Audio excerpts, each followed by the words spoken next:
Kita akan mendengarkan kebenaran firman Tuhan yang saya akan bagikan dengan tema sukacita di tengah penderitaan. Bersukacitalah senantiasa dalam Tuhan. Sekali lagi kukatakan bersukacitalah. Saudaraku yang kasih dalam Tuhan, apakah kita sebagai orang Kristen bisa bersukacita di tengah-tengah penderitaan hidup yang kita alami?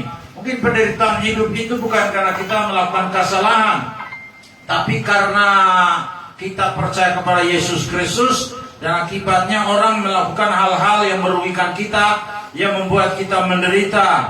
Saudara-saudara, mungkin juga ada di antara kita sedang mengalami penderitaan karena sakit penyakit, atau mungkin mendapatkan perlakuan-perlakuan yang tidak adil oleh orang-orang tertentu. Saudara-saudara yang kasih dalam Tuhan, ketika Rasul Paulus dia menulis surat ini, dia bukan berada di hotel berbintang 5, sedang menikmati suatu keindahan pemandangan mungkin yang ada di hotel itu, sedang menikmati mungkin kolam renang dan sebagainya. Tapi pada saat dia menulis surat ini, dia berada di dalam penjara karena pemberitaan Injil Yesus Kristus. Dan kita mengetahui bahwa kondisi penjara pada waktu itu bukan seperti yang ada sekarang.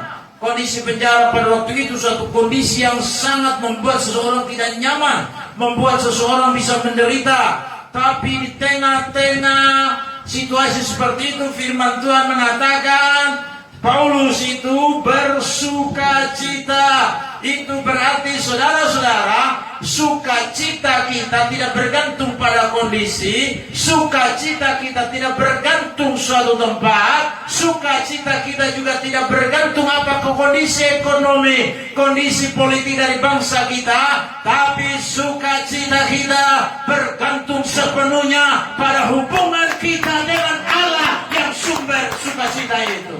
Saudaraku yang kasih dalam Tuhan, sukacita kita bergantung pada hubungan kita yang akurat dengan Dia Tuhan kita yang adalah sumber sukacita itu. Karena itu Paulus mengatakan bersukacitalah senantiasa dalam siapa? Dalam Tuhan Yesus Kristus. Sekali lagi katakan kepadamu, bersukacitalah. Saudara yang kasih dalam Tuhan, sukacita yang ada di dalam diri kita itu bukanlah suatu respon yang bersifat alamiah. Sekali lagi saya sampaikan kepada kita bahwa sukacita yang terdapat di dalam hati kita itu bukanlah respon yang kita alami secara alamiah, tetapi itu adalah sesuatu yang bersifat supranatural, sesuatu yang bersifat adikodrati, karena tindakan yang Yesus sudah kerjakan di atas kayu salib melalui penebusan yang Dia lakukan bagi semua orang yang percaya. Dan karya penebusan itu adalah sesuatu yang sudah genap, sudah selesai. Dan salah satu perkataan salib ketika Yesus tergantung di atas kayu salib itu adalah sudah selesai. Jadi Bapak Ibu saudara-saudara yang kasih, sukacita kita itu terjadi oleh karena beberapa hal. Pertama, karena kita sudah diampuni dan tidak lagi dihukum karena dosa-dosa kita. Saudara, kita bersyukur karena kita ini memiliki satu pribadi yang rela menanggung segala dosa kita. Kita bukan sekedar beragama ini, karena agama itu tidak menyelamatkan kita. Agama itu tidak mampu memberikan kepada kita jawaban terhadap persoalan dosa, terhadap persoalan neraka. Hanya Yesus yang dapat melakukan hal itu. Karena itu kita bersyukur karena kita bukan sekedar beragama Kristen, tapi kita memiliki Tuhan yang hidup, yang dengannya kita membangun hubungan, yang dengannya kita membangun komunikasi, yang kepadanya kita menyerahkan hidup kita, dan kita bisa bersukacita oleh karena kita telah menerima pengampunan dan tidak lagi dihukum karena dosa-dosa kita. Beberapa ayat firman Tuhan yang menyatakan hal ini. dalam Roma pasal 8 ayat 1 dan 2. Demikianlah sekarang tidak ada penghukuman bagi mereka yang ada di dalam Yesus Kristus. Ini adalah suatu fakta yang firman Tuhan katakan bahwa setiap kita yang ada di dalam Kristus, pastikan bahwa kita dalam Kristus. Kalau kita di luar Kristus ya tidak ada jaminan. Tapi kalau kita di dalam Kristus, maka bagi orang-orang seperti itu tidak ada lagi penghukuman. Jadi ini merupakan sesuatu yang pasti, karena ini fakta. Yesus sudah kerjakan ini bagi kita di atas kayu salib. Itu sudah selesai dia kerjakan. Karena itu saudara yang kasih dalam Tuhan, kita harus pastikan diri kita ada di dalam Kristus. Hanya dengan jalan itu maka kita tidak lagi dihukum, karena dia sudah mengampuni segala dosa kita. Alkitab memberitahukan kepada kita ketika kita mengaku dosa kita ini, dia setia, dia adil, dan dia mengampuni. Bukan sebagian dosa, bukan sebagian kesalahan, bukan sebagian kejahatan. Alkitab memastikan sebagai suatu fakta yang firman Tuhan katakan, kalau kita mengaku dosa kita, dia setia, dia adil, dia mengampuni kita dari segala dosa kita dan menyucikan kita dari segala kejahatan kita. Saudara yang kasih, itu adalah suatu kepastian yang Tuhan sudah nyatakan dalam firman-Nya bagi kita sekalian. Karena itu dalam ayat 2 dikatakan, Roh yang memberi hidup telah memerdekakan kamu dalam Kristus dari hukum dosa dan hukum maut. Saudara, ini adalah suatu hal yang membuat kita bisa bersuka cita. Walaupun kita mengalami berbagai persoalan, penderitaan, masalah-masalah ekonomi, masalah politik di tengah dunia yang penuh dengan permasalahan ini, kita tetap memiliki sukacita. Karena sukacita kita ini tidak bergantung pada keadaan, tapi bergantung pada apa yang Yesus lakukan bagi kita sekalian. Bahwa kita yang ada dalam Kristus, Roh Kudus itu sudah memberikan kepada kita hidup, dan kita sudah mengalami kemerdekaan dalam Kristus dari hukum dosa dan hukum maut. Itu artinya apa? Artinya kita sudah menerima pengampunan yang tuntas yang Yesus kerjakan bagi kita. Dan orang-orang yang dalam Kristus, maka Roh Kudus sudah memberikan jaminan kehidupan kekal itu bagi kita, sehingga kita tidak mengalami lagi penghukuman, karena Yesus sudah menanggung semua itu bagi kita sekalian. Kemudian dalam 1 Tesalonika 5 ayat 9 dan 10 dikatakan begini, karena Allah tidak menetapkan kita untuk ditimpa murka. Apakah saudara kalau mendengarkan kebenaran seperti ini tidak bersuka cita? Karena firman Tuhan menyatakan pada kita satu fakta yang tidak bisa dibantah, tidak bisa diblokir oleh setan, oleh siapapun. Karena firman Tuhan mengatakan Allah yang Bapa kita dalam Yesus Kristus telah menetapkan, telah menyatakan suatu penetapan bahwa kita tidak akan ditimpa murka lagi. Mengapa demikian? Karena Yesus sudah menanggung semua murka itu bagi kita ketika dia mati di atas kayu salib. Tetapi untuk beroleh keselamatan oleh Yesus Kristus Tuhan kita.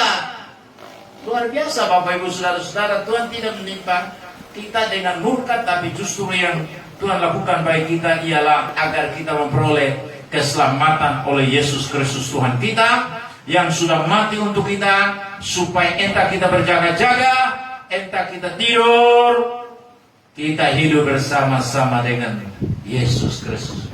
Saudara-saudara, firman Tuhan mengatakan yang sudah mati untuk kita. Siapa yang sudah mati ini? Tentu bukan pendeta, bukan penginjil besar, bukan pastor, bukan siapa-siapa. Sudah mati ini bagi kita adalah Tuhan Yesus Kristus.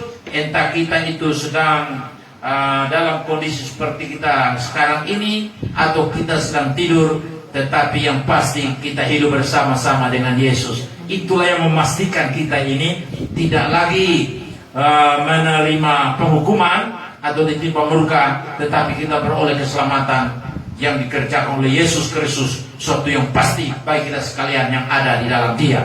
Kemudian yang kedua, Bapak Ibu Saudara-saudara, mengapa kita tetap bersuka cita walaupun kita mengalami pergumulan, permasalahan dalam hidup ini? Saudara-saudara yang kasih dalam Tuhan, di dalam kehidupan kita ini tidak ada di antara kita yang terlepas dari masalah, dari pergumulan. Semua orang punya pergumulan, semua punya masalah. Bahkan soal mati saja betul-betul itu ada masalah. Misalnya, kubur di mana? Siapa yang kubur? Itu ada masalah-masalah itu. Bayar tempat pemakaman. Jadi dari kita sejak lahir sampai mati pun ada masalah.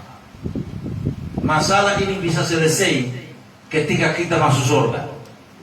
Tapi masalah tidak selesai ketika masuk neraka.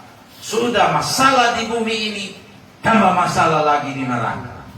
Saudara yang kasih dalam Tuhan, firman Tuhan mengatakan bahwa kita tetap bersuka cita di tengah situasi sulit yang kita alami. Karena apa? Karena musuh kita, iblis, dosa, dan kematian sudah dikalahkan.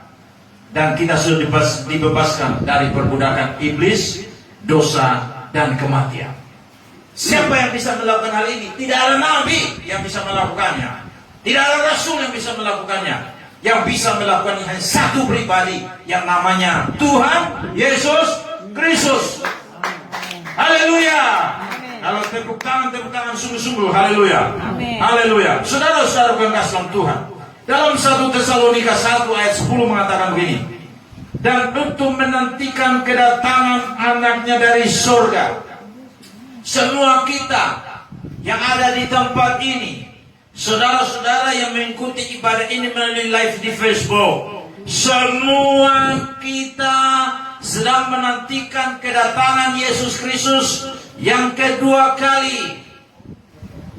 Kita percaya atau tidak percaya, yang pasti suatu waktu tanpa kita duga-duga Yesus akan datang yang kedua kali. Kita sedang menantikan kedatangannya yang kedua kali, yang sudah dibangkitkan dari antara orang mati, yaitu Yesus yang menyelamatkan kita dari murka yang akan datang. Penghukuman itu adalah sesuatu yang pasti bagi mereka yang di luar Yesus. Iblis, dosa dan maut memiliki peranan penting dalam kehidupan orang-orang yang belum berada di dalam Yesus Kristus Tuhan. Sesuatu yang pasti, penghukuman bagi mereka yang di luar iman kepada Yesus Kristus. Karena itulah saudara yang kasih, gereja dipanggil untuk apa? Untuk sehati menuntaskan amanat aku. Pergi jadikan semua bangsa muridku, dan baptislah mereka dalam nama Bapa, Anak, dan Roh Kudus. Dan ajarlah mereka melakukan segala sesuatu yang kuperintahkan kepadamu. Dan ketahuilah aku menyertai kamu sampai kepada kesudahan alam, sampai pada akhir zaman. Mandat ini adalah sesuatu yang mutlak kita harus kerjakan secara bersama-sama untuk menghindari orang menuju ke neraka. Karena satu-satunya yang membuat orang itu bisa dialihkan perjalanan menuju ke neraka itu ketika mereka menanggapi panggilan Tuhan untuk bertobat, menerima Kristus sebagai Tuhan dan Juru Selamat, mengalami kelahiran baru yang dikerjakan oleh kuasa firman dan Roh Kudus. Dan itulah pentingnya bagi kita untuk memberitakan Injil, untuk memberitakan kabar baik. Karena hanya dengan orang memberikan tanggapan terhadap kabar baik yang kita beritakan itu, terima Kristus sebagai Tuhan dan Juru Selamat, yang memastikan mereka untuk terbebas dari kuasa iblis, dari kuasa dosa, dan dari kuasa maut, dan memberikan kepada kita jaminan untuk menerima suatu persekutuan yang kekal dengan Yesus Kristus dalam kerajaan surga, dan hidup dan menikmati segala berkat-berkat kehidupan yang kalian Tuhan sediakan bagi setiap kita yang percaya kepadanya. Alkitab berkata iblis itu dia datang untuk mencuri, membunuh, dan membinasakan. Karena itu saudaraku yang kasih, iblis itu merupakan penguasa atas kerajaan kegelapan, penguasa atas dosa, atas kematian, dan tidak ada yang bisa mengalahkan ini kecuali Yesus melalui kematiannya di atas kayu salib dan kebangkitannya dari antara orang mati, yang memperagakan kemenangan atas kematian, atas neraka, atas maut, atas iblis, atas kuasa dosa, dan memberikan kepada kita jaminan kemerdekaan yang sepenuhnya. Karena itu saudara-saudara, dalam Sefanya pasal 3 ayat 15, Firman Tuhan berkata, Tuhan telah menyingkirkan hukuman yang jatuh atasmu. Tuhan telah menyingkirkan hukuman itu yang seharusnya jatuh atas kita sekalian. Tapi dia sudah menyingkirkannya. Telah menebas binasa musuh-musuh. Siapa musuh kita? Musuh kita bukanlah orang-orang sesama kita yang mungkin membenci kita karena kita berbeda agama atau berbeda gereja dan sebagainya. Musuh kita bukan mereka. Musuh kita yang pasti adalah iblis. Dan firman Tuhan berkata, musuh kita itu sudah ditebas oleh Tuhan kita Yesus Kristus. Raja Israel, yakni Tuhan, ada di antaramu. Engkau tidak akan takut kepada malapetaka lagi. Ini jaminan yang Tuhan berikan. Sehingga walaupun kita mengalami kesulitan dalam hidup ini, tapi kita tetap bisa bersukacita. Karena sumber sukacita kita bersumber dari Tuhan yang telah mengalahkan musuh kita, yang menyebabkan segala macam persoalan di dunia ini, yaitu iblis, dosa dan kematian. Tuhan Yesus sudah kalahkan dan memberikan kepada kita jaminan untuk hidup dalam kemerdekaan, hidup dalam kemenangan, hidup dalam kebebasan. Saudaraku yang kasih dalam Tuhan, yang ketiga, mengapa kita tak bersukacita di tengah situasi yang sulit yang kita sedang hadapi di dunia ini? Karena Allah beserta kita, memberikan kepada kita persekutuan, kasih karunia, dan pertolongan sepanjang hidup kita. Saudaraku yang kasih dalam Tuhan,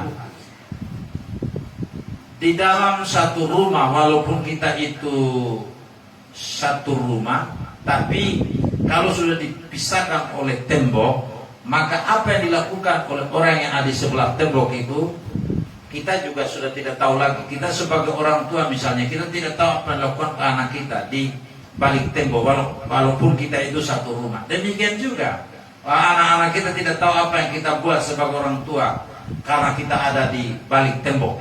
Saudara, tidak ada satu pun di antara kita itu yang mampu untuk mengetahui keadaan dari seseorang secara pasti. Tidak ada, saudara-saudara yang kasih Tuhan.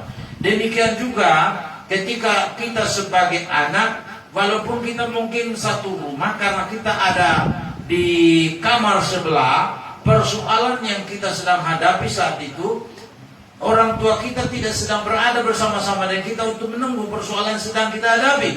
Apalagi ketika anak kita misalnya ada di tempat yang jauh, apalagi orang tua kita ada di tempat yang jauh. Itu sesuatu yang tidak mungkin, saudara-saudara, kita bisa mengalami kebersamaan dengan orang tua. Tapi firman Tuhan mengatakan di sini bahwa kita tetap bisa bersukacita, karena sukacita yang kita peroleh ini bukan sesuatu yang bersifat alami, tapi ini sesuatu yang bersifat supernatural. Karena hubungan yang kita jalin dengan Tuhan, maka kita tetap bisa bersukacita apapun pergumulannya, apapun kesulitan yang kita alami, karena kita meyakini Allah yang adalah Bapa kita itu, Dia beserta kita. Dialah yang memberikan kepada kita suatu persekutuan, kasih karunia, dan pertolongan bukan saja ketika kita ada dalam ruangan ini, tetapi pertolongan Tuhan itu sepanjang perjalanan kehidupan kita. Karena itu suami boleh pergi, kita sudah tinggal menjadi janda, istri bisa pergi, dan kita sudah menjadi duda, siapapun bisa pergi, karena memang tidak mungkin kita akan hidup seterusnya di dunia ini. Ada suatu alokasi waktu di mana kita hidup, dan setelah alokasi waktu itu sudah selesai, pasti kita akan kembali entah kemana. Tapi yang pasti kalau kita hidup dalam Kristus, ketika kita mengakhiri perjalanan hidup kita di bumi ini, kita kembali ke tanah air yang kekal. Rumah Bapa di surga. Akan ada perpisahan ketika kematian terjadi, tapi Yesus tidak pernah meninggalkan kita. Dia tetap beserta kita sampai selama-lamanya. Karena itu firman Tuhan berkata, Tuhan sekali-kali tidak akan meninggalkan kita. Tuhan sekali-kali tidak akan membiarkan kita. Dia penolong kita, Dia yang menyertai kita. Dalam Sefanya pasal 3 ayat 15 dan 16 firman Tuhan mengatakan begini, Tuhan telah menyingkirkan hukuman yang jatuh atasmu, telah menebas binasa musuhmu Raja Israel, yakni Tuhan ada di antaramu. Engkau tidak akan takut kepada malapetaka. Ayat 16, pada hari itu akan dikatakan kepada Yerusalem, jangan takut hai Sion, janganlah tanganmu menjadi lemah lesu. kita tidak bisa lemah lesu di dalam menghadapi persoalan apapun di bumi ini. Karena apa? Karena Tuhan memastikan pertolongannya atas kita sekalian, penyertaannya atas kita sekalian. Ibrani pasal 4 ayat 14 sampai 16 dikatakan begini. Karena kita sekarang mempunyai imam besar agung yang telah melintasi semua langit, yaitu Yesus anak Allah. Baiklah kita teguh berpegang pada pengakuan iman kita. Sebab imam besar yang kita punya bukanlah imam besar yang tidak dapat turut merasakan kelemahan-kelemahan kita. Sebaliknya sama dengan kita, ia telah dicobai, hanya tidak berbuat dosa. Sebab itu marilah kita dengan penuh keberanian menghampiri takhta kasih karunia, supaya kita menerima rahmat dan menemukan kasih karunia untuk mendapat pertolongan kita pada waktunya. Jelas saudara-saudara, firman Tuhan berkata, Yesus Kristus itu imam besar agung kita. Karena dia imam besar agung kita, dia menjadi pengantara antara kita dengan Bapa di surga. Maka kita dengan penuh keberanian untuk menghampiri takhta kasih karunia, kita mendapatkan rahmat, menemukan kasih karunia, dan kita mendapatkan pertolongan dari dia, karena dialah penolong kita yang terbesar. Saudara yang kasih dalam Tuhan, yang keempat, yang terakhir, kita tetap bisa bersuka cita apapun pergumulan yang kita hadapi di dunia ini. Saudara yang kasih dalam Tuhan, saya dengar apa yang dikeluhkan oleh banyak orang ketika harga BBM naik.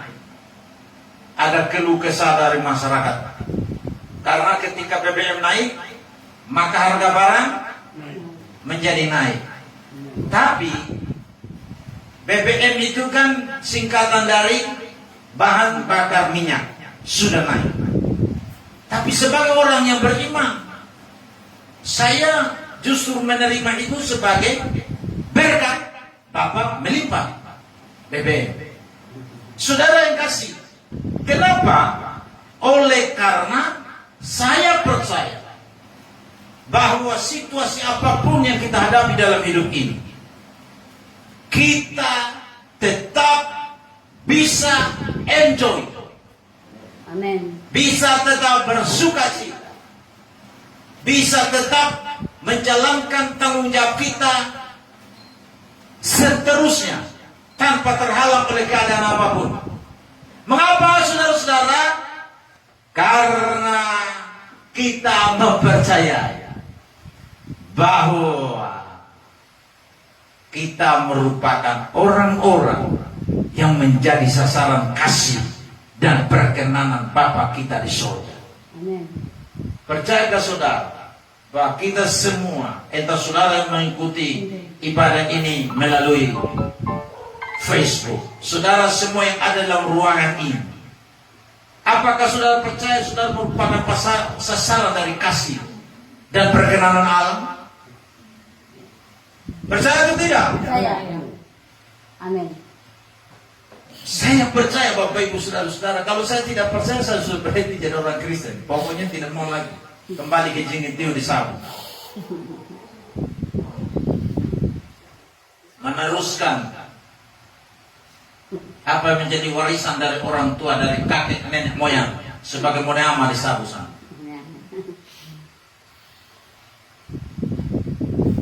Kalau saya sudah tidak percaya dengan apa yang dikatakan oleh Alkitab, tinggal kembali saja. Tidak lagi mau berkhotbah, tidak mau melayani lagi. Tapi saya meyakini apa yang firman Tuhan katakan, bahwa saya dan saudara yang percaya kepada Yesus Kristus, kita adalah sasaran kasih dan perkenanan Allah Bapa kita di surga. Amin. Saudara, dalam sepanjang pasal 3 ayat 17 dikatakan begini, Tuhan Allahmu ada di antaramu. Percaya saudara Tuhan ada di sini? Saudara percaya bahwa Roh Kudus ada dalam diri saudara? Karena Alkitab berkata dia telah menjadikan kita baik Roh Kudus, di mana Roh Kudus tinggal dalam kita karena kita sudah menerima Kristus sebagai Tuhan dan Juru Selamat. Itu berarti saudara, Kita pergi kemana saja, Dia ada bersama kita. Dia ada dalam kita. Kita menjadi sasaran perkenanan dan kasih-Nya. Karena itu firman Tuhan berkata, Tuhan Allah ada di antaramu. Dia ada di antara kita sebagai apa? Sebagai pahlawan yang memberikan kemenangan. Haleluya.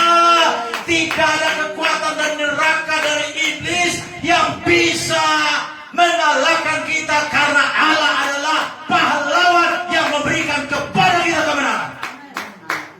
Jangan menjauh dari Dia, Bapak Ibu, kalau ada masalah.